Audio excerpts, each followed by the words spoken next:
మీకు వ్యక్తిగతంగా నచ్చిన క్రికెటర్ సార్? నాకు వెంకటగిరి కుమారరాజా గారు నా యాక్షన్ కొంచెం ఇమ్రాన్ ఖాన్ లాగా ఉండేది. అది మనం ఆంధ్ర 100వ మ్యాచ్ ఆడేటప్పుడు కామెంటేటర్ ఆయన ఏంటంటే కామెంటరీలో here comes Imran Khan of Andhra అని ఆయన కామెంట్ చేశారు.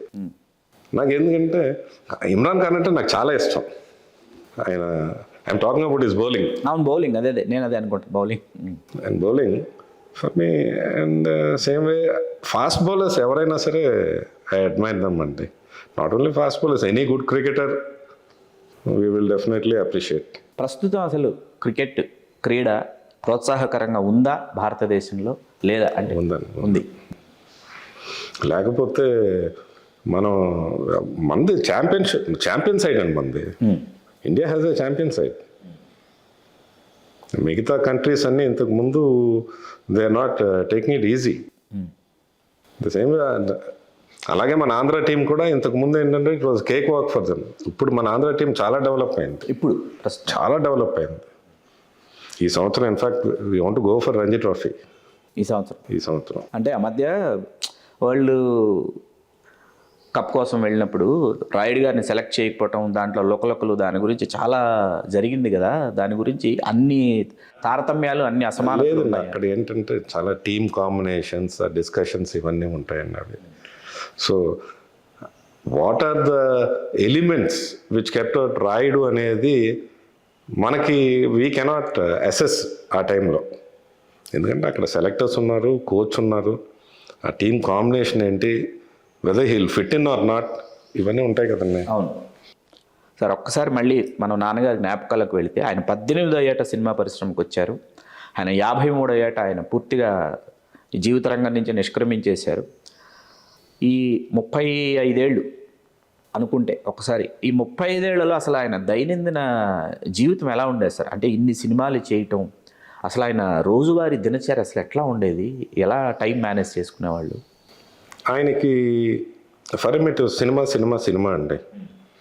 సో ఆ రోజుల్లో ఐ స్టిల్ రిమెంబర్ మార్నింగ్ ఎయిర్పోర్ట్కి ఏదో car will get dropped in airport. ఆ డ్రైవర్ అక్కడే ఉండాలి కారుతోటి. ఏ ఫ్లైట్ ఉంటే ఆ ఫ్లైట్ ఆ ఊరు వెళ్ళిపోయాడు ఆయన.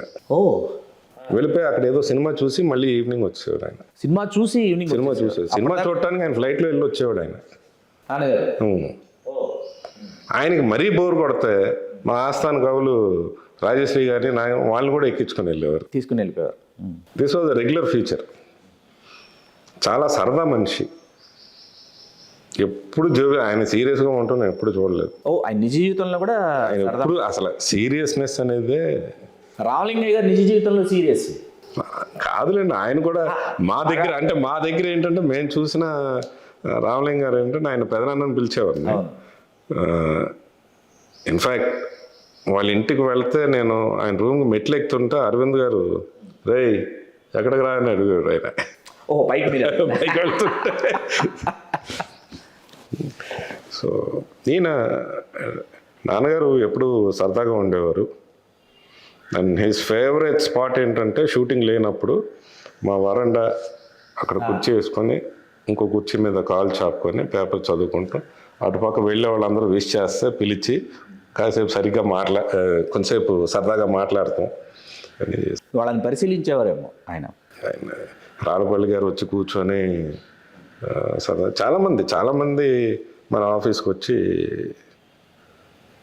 ఇంకోటి ఏంటంటే he was very kind hearted నాన్నగారు. ఎవరినో బాధపడితే ఆయన వెంటనే హెల్ప్ చేసేవారు. ఆయన మరణించిన తర్వాత లంబాడోళ్ళ రామదాస్ విడుదలైంది. అవునండి. ముందుగా విడుదల కాదండి, అది నాకు కరెక్ట్గా రిలీజ్ డేట్ పూర్తయింది. సినిమా పూర్తయ్యి విడుదల కావడం మాత్రం ఏదో చిక్కుల్లో పడ్డమో లేకపోతే ల్యాబ్లో ఏదో. అవునండి. ఆ పిక్చర్ చాలా కాలం ఆగిపోయిందన్న విషయం మాకు తెలుసండి. అది షూటింగ్ కడపలో చేశారు వితౌట్ మేకప్. అవును, ఆ ఫొటోస్ ఉన్నాయి నా దగ్గర. ఈయన షూటింగ్ నుంచి వచ్చినప్పుడు మేము కరెక్ట్గా అప్పుడు హాలిడేస్కి వచ్చాం.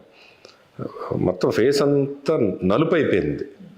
సో మేనేజర్ని అడిగితే ఏంటి ఏమైంది ఇలాగంటే అదే ఎండ్లో షూటింగ్ కదా, మేకప్ లేకుండా షూటింగ్ న్యాచురల్గా తీశారంట. బాలు మహేంద్ర గారు కెమెరా. ఆయన అసలు మేకప్ ఒప్పుకోరు అసలు. సో కానీ మంచి సినిమా. ఈ మధ్యన ఏంటంటే లంబడోల్ రామదాసు సినిమా వల్ల నాకు ఒక క్లోజ్ ఫ్రెండ్ అసోసియేట్ అయ్యారు ఇప్పుడు. అతను is a police official, DSP ర్యాంక్లో ఉన్నారు, ఇలియాస్ గారు అని. He's incharge of Srikakulam district cricket. Okay. ఆయన అండర్-19 క్రికెట్ ఆడటం జరిగింది, ఫాస్ట్ బౌలర్గానే ఆంధ్రాకి ఆడారు. ఆయన ఇప్పుడు ఏంటంటే నన్ను పిలిచారు శ్రీకాకుళం డిస్ట్రిక్ట్ క్రికెట్ని డెవలప్ చేయడానికి, నన్ను పిలవటం జరిగింది. అంటే అసలు అన్ని క్రీడలు ఏంటో శ్రీకాకుళంలోనే వృద్ధి చెందుతున్నట్టున్నాయి. అసలు మనకు వెయిట్ లిఫ్టర్స్ కూడా ఎక్కువ మంది వెయిట్ లిఫ్టర్స్ శ్రీకాకుళం జిల్లా నుంచే వస్తున్నారు. అది కోడి రామూర్తి నాయుడు గారు వేసినటువంటి ఏదో పునాది ఉంది, బలమైన పునాది అక్కడ వీరఘట్టం, అక్కడి నుంచే ఆ పరిసర ప్రాంతాల నుంచే వస్తున్నారు అందరూ, వస్తాదులందరూ కూడా. సార్ దాసనారాయణరావు గారితో నాన్నగారి ప్రయాణం తర్వాత చాలా ఆసక్తికరంగా వెరీ క్లోజ్, వాళ్ళిద్దరు వెరీ వెరీ క్లోజ్. ఇన్ఫ్యాక్ట్ ఇది నేను వింటాం ఏంటంటే రాఘవ్ గారు, కె రాఘవ్ గారు తాత మనోడికి ఫస్ట్ అప్రోచ్ అయ్యారు. ఉంది ఏంటంటే ఈ పాత్రకి చలంగారు ఏంటి అలా ఉండేదని మొన్న కూడా మేము అనుకున్నాం.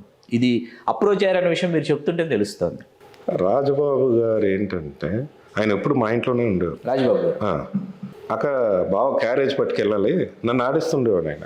రాజబాబు గారు వెరీ క్లోజ్ అనమాట, వెరీ అటాచ్డ్ ఆల్సో.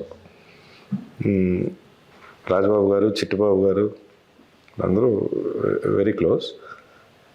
రాజబాబు గారు మేమందరం ఒకే ఏరియాలో మహాలింగపురంలో ఉండేవాళ్ళం. ఉన్నప్పుడు రాఘవ్ గారు ఆఫీస్ అక్కడే. అప్పుడు డాడీ దగ్గరికి వచ్చి ఈ పాత్ర గురించి చెప్పినప్పుడు, అలా కాదు మన ఊరు కుర్రాడు దాసనారాయణరావు చేస్తున్నారు కదా, రాజబాబు కరెక్ట్గా ఉంటాడు ఈ క్యారెక్టర్కి, నువ్వు తనతో చెయ్యి అని నాన్నగారే. ఈయనే రాఘవ్ గారికి అడ్వైజ్ ఇచ్చింది ఈయన. ఎందుకంటే అప్పటిదాకా కమెడియనే రాజబాబు గారు, అంటే గ్రూప్ కమెడియన్, అది సోలో కమెడియన్ కూడా. అంటే ఈయన ఏంటంటే గ్రాస్ప్ చేశారు ఆ సబ్జెక్ట్ విన్న తర్వాత, రాజబాబు గారికి ఇది యాప్ట్ క్యారెక్టర్ అని ఫాదర్ సజెస్ట్ చేయటం, రాఘవ్ గారికి నారాయణరావు గారికి కూడా చెప్పటం, అలా జరిగింది.